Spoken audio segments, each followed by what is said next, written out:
endocrine system. And again, this will be a nice brief lecture and hopefully pretty straightforward. Endocrine, what does endocrine refer to? Hormones. Yeah, so when you say, hey, your endocrine system, it's basically the system that works with your hormones. So this lecture, we're going to understand what hormones are, how they work, and then we're going to get some key examples of some critical hormones in our body. All right. So here we've got it. Hormones. So hormones like insulin injections, hormones that deal with your thyroid gland, right? This lady has a large thyroid gland. Hormones for stress, right? So we're going to go through some specific examples of hormones. But before that, let's give an overview. So we want to understand one of the big questions today is how do hormones affect your behavior?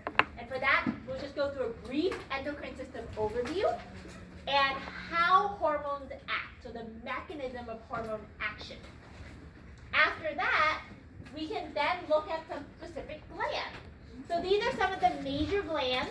We won't go through all of them, but pituitary gland, thyroid gland, parathyroid gland, adrenal gland, pancreas, and pineal gland are all major glands of your endocrine system.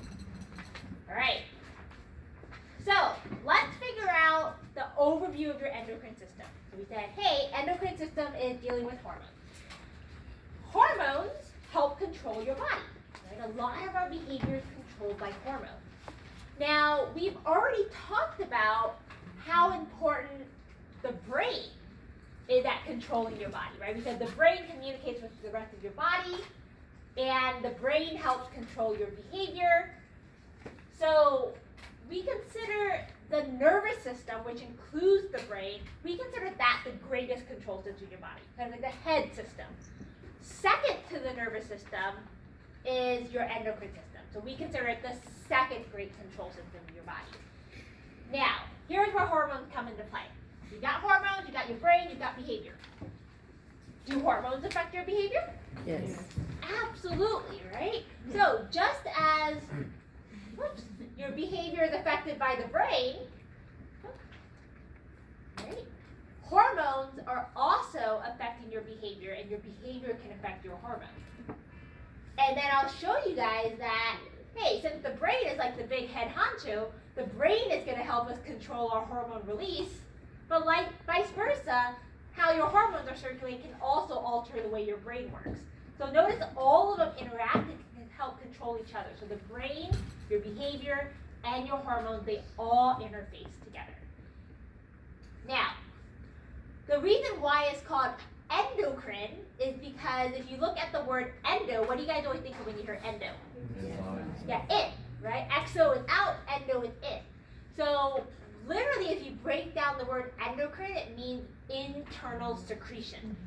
The reason why it's in is because hormones are always released into your body. And I'll show you guys how and where and why it's inside. And then, of course, endocrine system, we're always talking about hormones, so of course it uses hormones.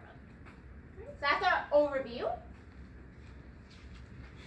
In general, what's going to happen is that the endocrine system affects target organs, so like the heart, the kidney, the liver. It helps regulate body metabolism, growth, and reproduction. So again, these are very broad categories, right? So essentially saying hormones can affect and alter everything in your body. All right, so how this is going to work, let's look at the major players of the endocrine system. So first and foremost are the glands. The endocrine gland, their job is to secrete hormones. They often actually even make and secrete the hormones. And where they secrete hormones, we said they secrete them inside your body. The major place hormones are secreted to is actually directly into your blood. So they go into your blood, and from your blood, of course, they can circulate everywhere. Now, you also might remember from anatomy, you have another circulatory system that includes lymph. So remember, cardiovascular system circulates blood. Your lymphatic system circulates lymph. And you might recall lymph is basically a watery fluid, but lymph basically runs parallel to all your arteries and veins of your cardiovascular system. So if you look at your lymphatic system, it also has vessels, and they basically mirror or match up with your blood vessels. So they run side by side. And lymph will actually carry a lot of your excess body fluid that eventually goes back into your blood. It also oddly carries your dietary fat. So when you eat a lot of fats, those actually go directly into your lymph and then get merged to your blood later. And they carry hormones. So again, you can think of your lymph as like, hey, this is a parallel circulatory system next to my blood, also carrying essential nutrients that your body's going to need, and ultimately lymph and blood merge together. Right? So you got those two options for hormones. You can put them in your blood, you can put them in your lymph, both circulate and reach all body areas. Would you ever find blood in your lymph system, or is that No. Yeah, great question. Would you ever find blood in your lymph system? No, you won't find blood directly in your lymph system. The lymph empties into the blood system, but not vice versa. So, like the fat carries the hormones in the lymphatic system. What carries it in the blood? Okay, so in the lymphatic system, the fat does not carry the hormones. The hormones just circulate in the lymphatic fluid, okay. along with fat, Okay. and along with other things. Okay. So the hormones by themselves circulate through the blood or the lymph. All right, okay, so glands, again, can make and secrete the hormones. They'll put them into your blood or lymph. Then the hormones can circulate wherever they need to in your body. The second major player is, of course, the actual hormone itself. Hormones are simply just chemicals. So they're made up of carbons, hydrogen, right? Maybe nitrogen, maybe oxygen, phosphate. So again, they're just chemical compounds, like the chemical compounds you've studied in chemistry. They are organic, and again, what does organic mean? Carbon-based. Carbon mostly have to have carbons, right? And with that comes usually hydrogen. So mostly carbons and hydrogen. They're secreted by, again, the glands, right? That's where they come from. And when they circulate the whole body, they end up regulating other cells in the body. So the hormone's job is to circulate, hit a target cell, and regulate that cell. And remember, that regulation includes things like body metabolism, right? Growth and reproduction. All right. So now let's get a little more specific on how the hormones work. So let's kind of go through the process. So I'm going to go through these step by step, and we're going to use an example of a gland. So first of all, we're going to start off with the gland, right? The gland's job is to make and secrete the hormone. So let's start off with a really important male reproductive gland. What is one of the major organs of the male reproductive system? Testes. The testes, right? Kind of always start, yeah, the testes is kind of one of the main components of the male reproductive system. So the testes here is actually one of the endocrine glands, right? So remember, glands make and secrete hormones. So what did the testes make and secrete? Testosterone. Testosterone, right? That's your major male hormone. So next, we have the actual hormone, and we're using our example. In this case, the hormone would be testosterone. All right? So the endocrine gland makes the hormone. It's going to release the hormone. How does the hormone circulate throughout your body?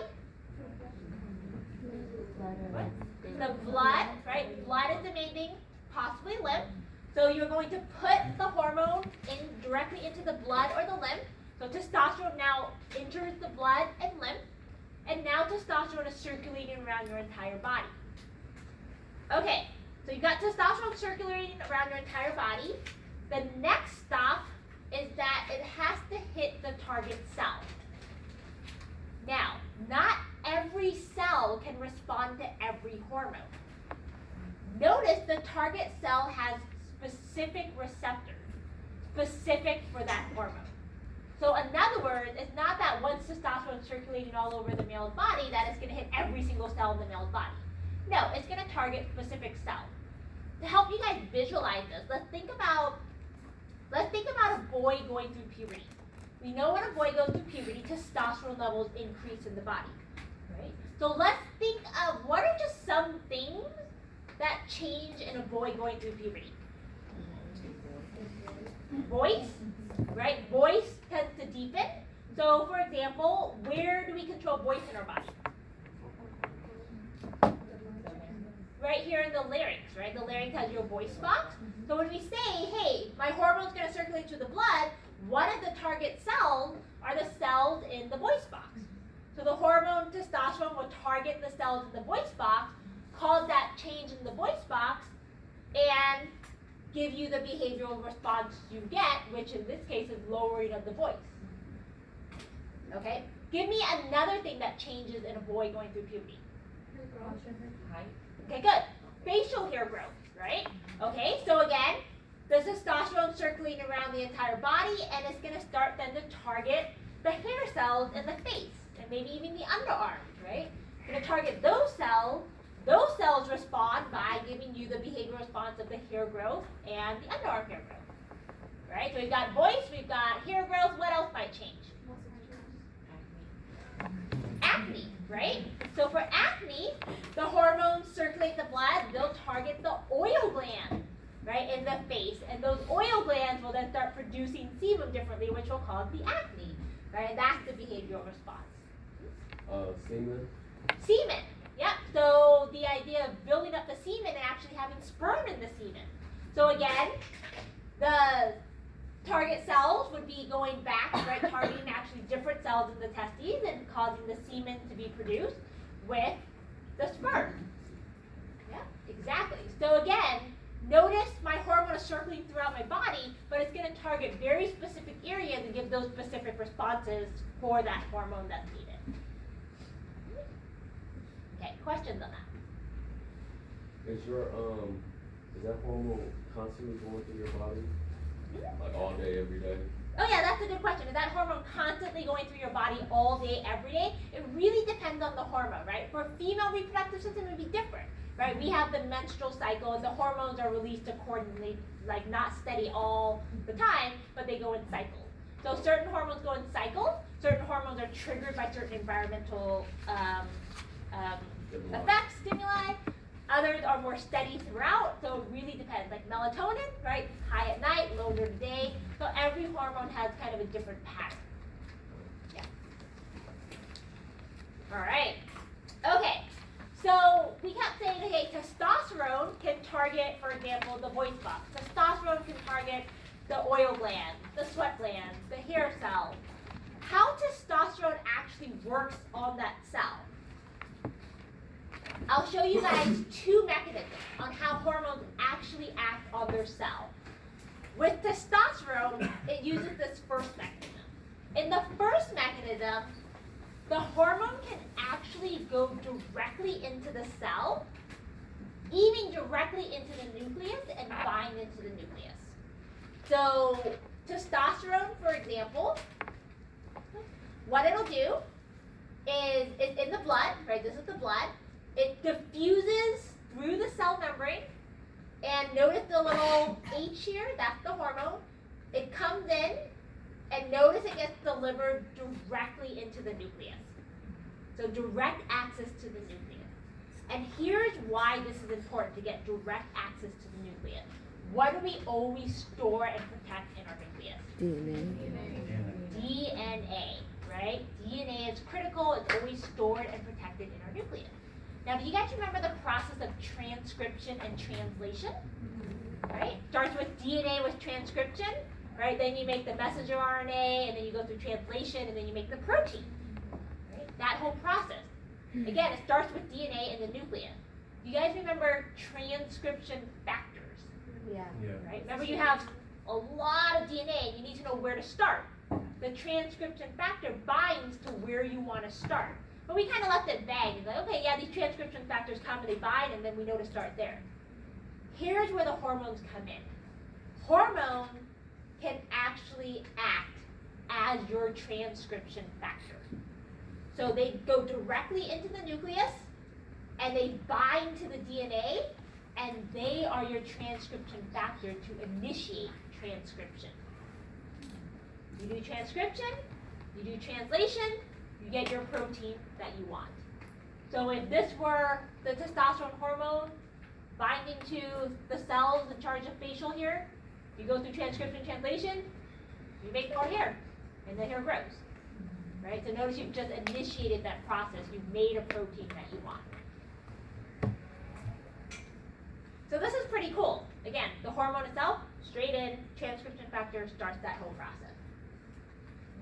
And again, it's directing the gene activation. The gene activation is, again, the start of the transcription and the translation. And then that gives you your response, right? Like the facial hair, or the sweaty, or the acne. You ultimately get those proteins that give you the response that the hormone caused.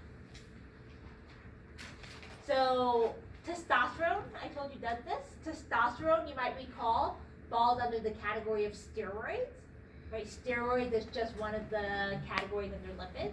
So any steroid hormone can just directly go through the membrane and into the nucleus. Another hormone that can do this that's common is thyroid hormone.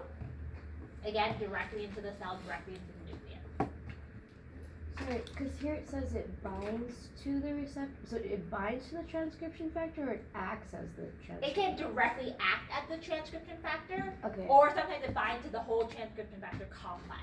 Okay. Right, so sometimes, again, directly to the gene at the transcription factor, and sometimes it's just one of the many in the complex. Okay, so that's the first mechanism. This is going to be the fastest and most efficient. The second mechanism is when the hormone, for some reason, cannot get into the cell.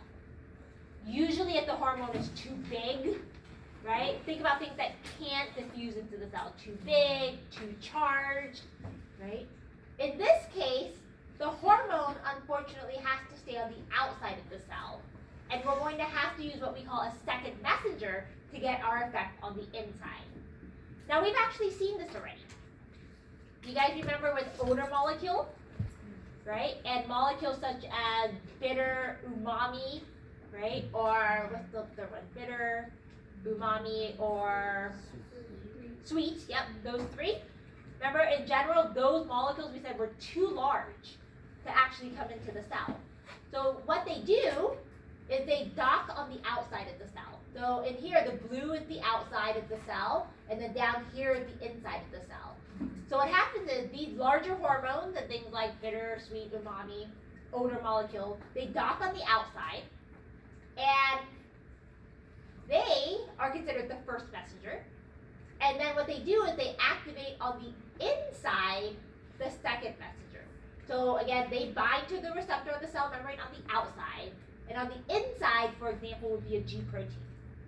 Right? Remember, the G protein on the inside is what ultimately causes the effect that we want on the inside of the cell. So essentially what happens is there's a cascade of reactions.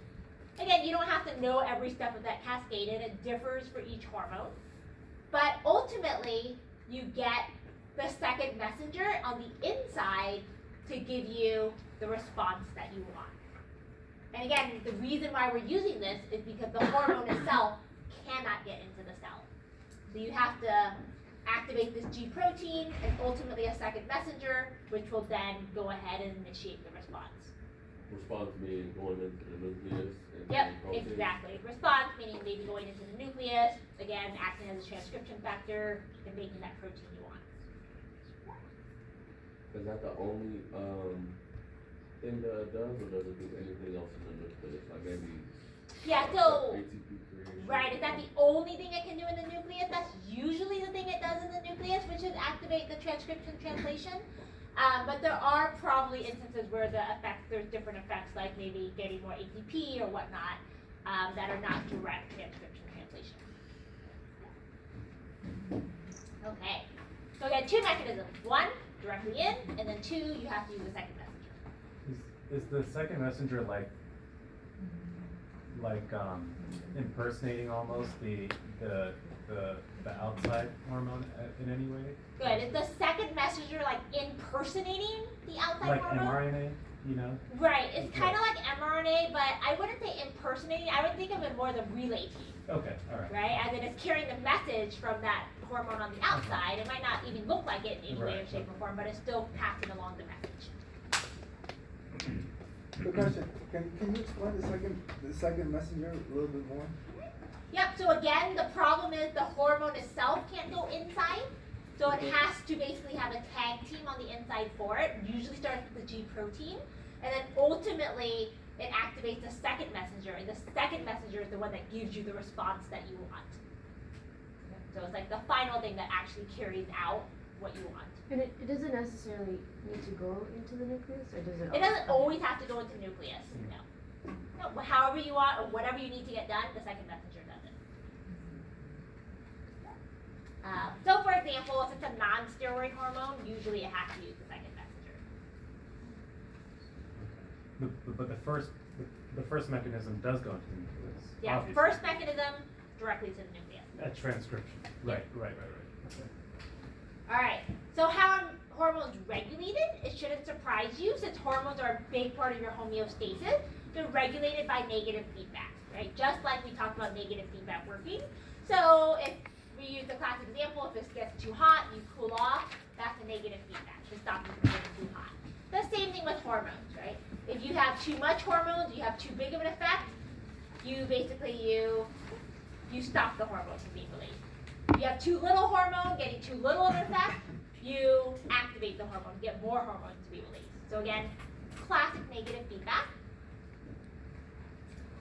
And if you look over time, you just want to make sure, again, your level of hormone stays in a nice, stable range.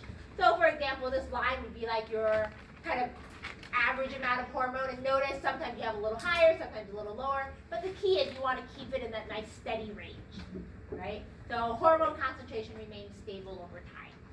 Again, homeostasis. Okay, so just to summarize, we've gone through now just kind of general mechanisms of hormones. We know that the endocrine system is a major body control system that communicates using endocrine glands, hormones, and target cells. And we know that there are two mechanisms. Hormones can act on receptors in the cell nucleus or on receptors on the cell membrane, so either directly in or on the outside. And then finally, hormones are regulated through negative feedback. Okay, so in the next 15 minutes, I just briefly want to highlight a few important hormones in the gland. A lot of the other ones we'll actually see when we get to certain systems, like when we get to reproductive, we'll deal more obviously with ovary and testes. We've already talked about pineal gland for melatonin release. So the three we're going to focus on today are thyroid, adrenal, and pancreas. And you'll see why when we talk about the hormones they release and the responses they give. All right, so first one I thought was really relevant is stress. So how many of you guys would say you're stressed? Yeah. All right, you're in school, we've got a test coming up Wednesday, you're stressed.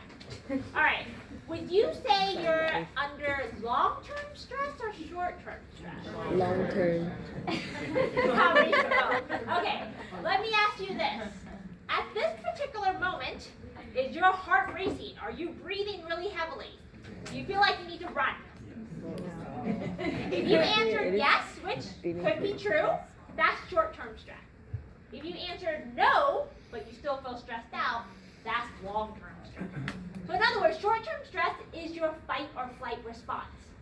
So I guess when we come in on Wednesday and you're sitting down to take an exam, I think a lot of you guys will probably feel at that moment intense short-term stress, right? But unless you've actually got that heart pounding, heavy breathing sensation, you're in long-term stress, all right? So again, short-term is fight or flight. Otherwise, we're in long-term. So long-term, we're talking more like hours, days, weeks, months. Short-term, we're normally talking more like seconds, maybe minutes at the most, all right? Now, the reason why we divide up these two categories of stress is because the effects are really different and the structure that controls them is actually different. Overall, the gland that you want to associate with stress is your adrenal gland. Your adrenal gland looks like this little cute Santa's hat on top of the kidneys. Two of them on either side. Right? It's kind of an odd location, but actually we'll talk about when urinary system, stress and urinary system go together. But if you're talking about long-term stress, again we're talking hours, days, weeks, months, you actually use a part of the adrenal gland called the cortex. The cortex is just the outer layer. Anytime you hear the word cortex, like brain cortex, it's just the outer layer. Whereas if you go into short-term stress, which is your fight or flight, so we're talking seconds, right, maybe minutes at the most, you use the adrenal medulla. And think of medulla, middle, it's the entire middle of the adrenal gland. So you actually have two physically distinct structures in the adrenal gland to deal with short versus long-term Okay, so with that in mind, Is that to deal with the stress, or is that what causes the stress? so when you're in these stressful states, you'll activate either the adrenal cortex or the adrenal medulla. So they go hand in hand, right? If you're in a behavior of stress, you'll activate these glands. The more stressed you are, the more these glands will work. What hormone does it release? What? What hormone? Yeah, so what hormone? So let's think about this. Let's first talk about long-term stress. We'll talk about what are some of the effects, and then we'll talk about the hormone. Okay, so if you're under long-term stress, what are some symptoms you might start to notice? Loss of hair, eating habits. Eating habit changing, right? Some people lose weight, some people gain weight, but definitely eating habits. Okay, what else happens in long-term stress? Sleep, insomnia. Sleep, insomnia, having difficulty sleeping because you're stressed. Yeah. What else? Behavioral change. Yep, definitely some behavioral changes. You might get more cranky, right? More irritated. Anything else? Long-term stress? Acne. Yep, maybe acne. Yep, you hear people getting stressed and they break out. Yep. Anyone have the case where after you take your finals, you just get really, really sick? You know, that used to always happen to me, right? Right after finals, like for a whole week, I'd be out, right? So immune system a lot of times suffers too. Okay, so long-term stress in general is not good, right? You don't want these things. You don't want your immune system to be weak. You don't want your eating behavior to be drastically different. You don't want to lose sleep. You don't want acne. Long-term stress is not beneficial. Here's what happens in long-term stress. Your hypothalamus, remember we mentioned it as part of your diencephalon, I said this helps you maintain homeostasis. Your hypothalamus is actually the head honcho of a lot of your hormone release. So hypothalamus, remember, almost in the center of your brain, so it actually gets input from the rest of your brain. So the hypothalamus will know if you're under long-term stress, right? It gets the message from your brain, hey, we're in long-term stress. What the hypothalamus does is it releases a hormone, and you don't need to know this hormone, CRH, it's called cortisol releasing hormone. Again, don't need to worry about it. That hormone activates another gland right below the hypothalamus called the anterior pituitary.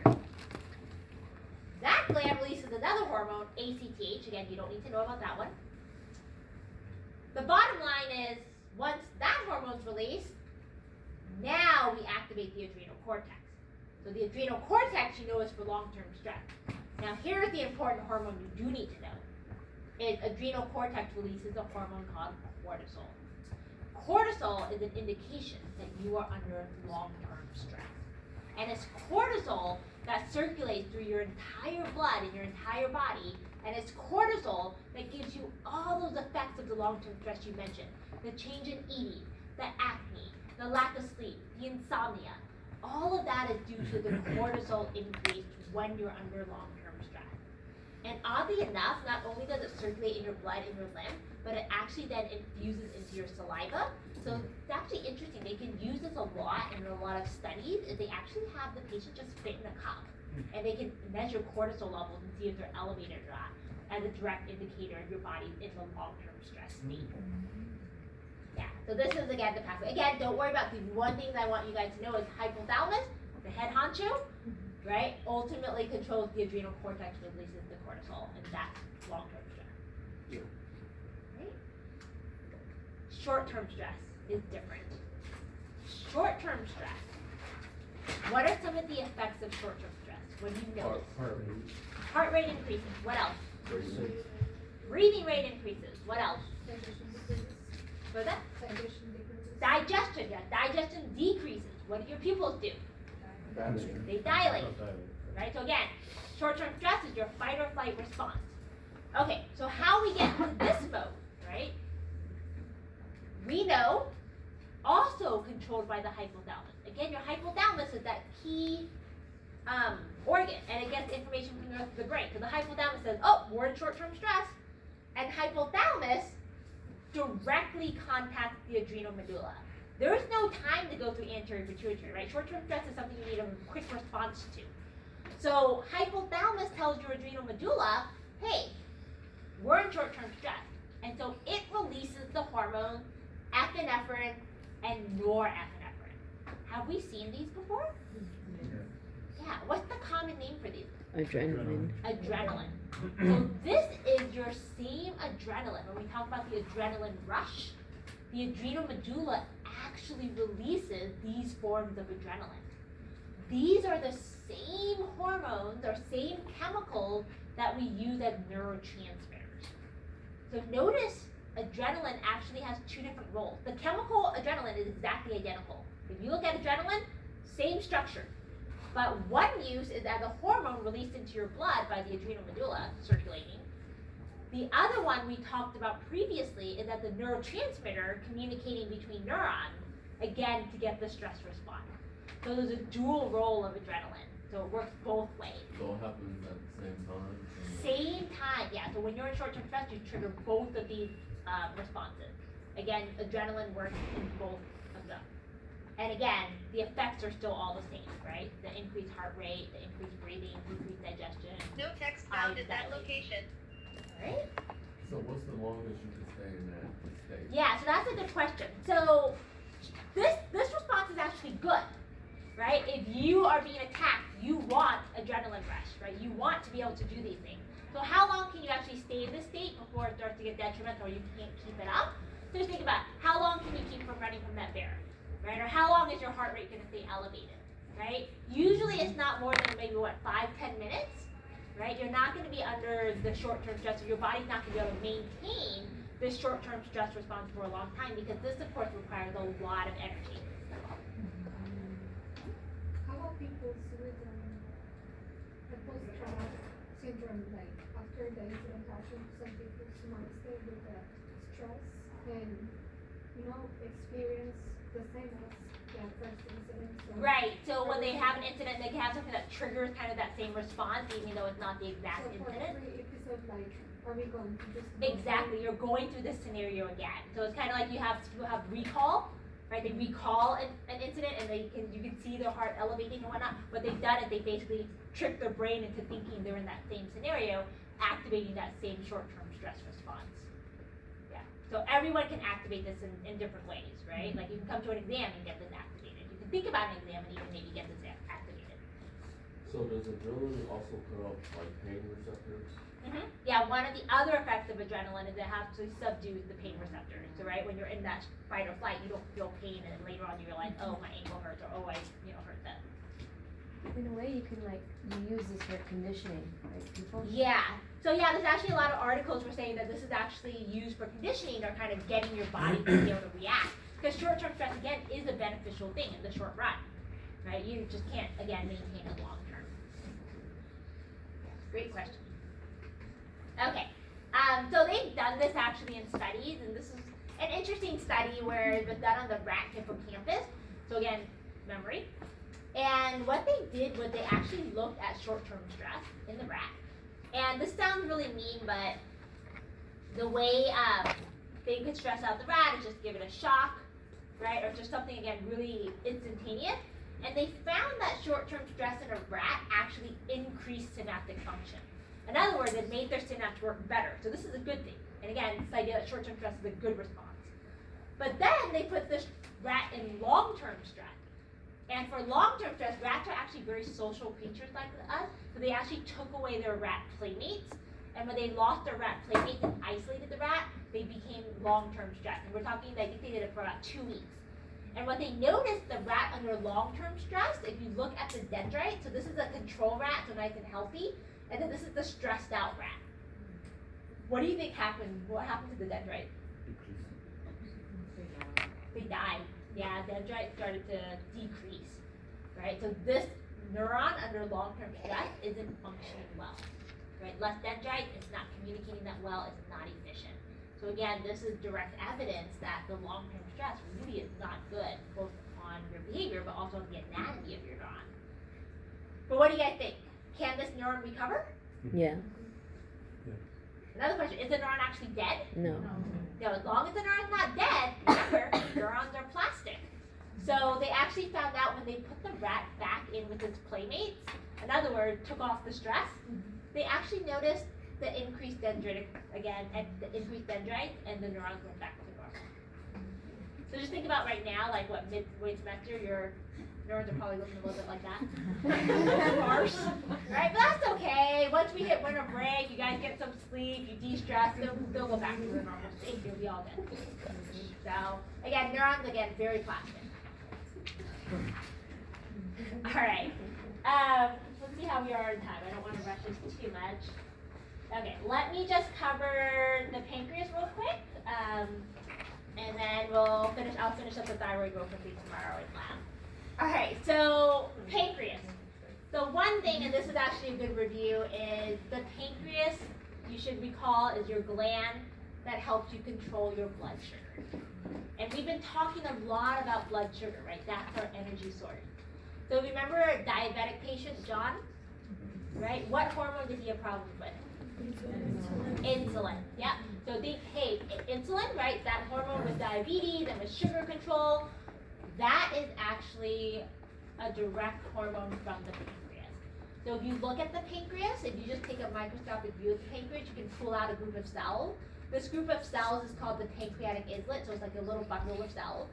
And importantly, in there's two cell types, alpha cells and beta cells. The beta cell's job is to release insulin. So they release insulin, and when they release insulin, insulin is actually supposed to help you lower your blood sugar. Okay? So this plays an important role in diabetes, type 1 versus 2. John, our patient we've been talking about, has type 2 diabetes.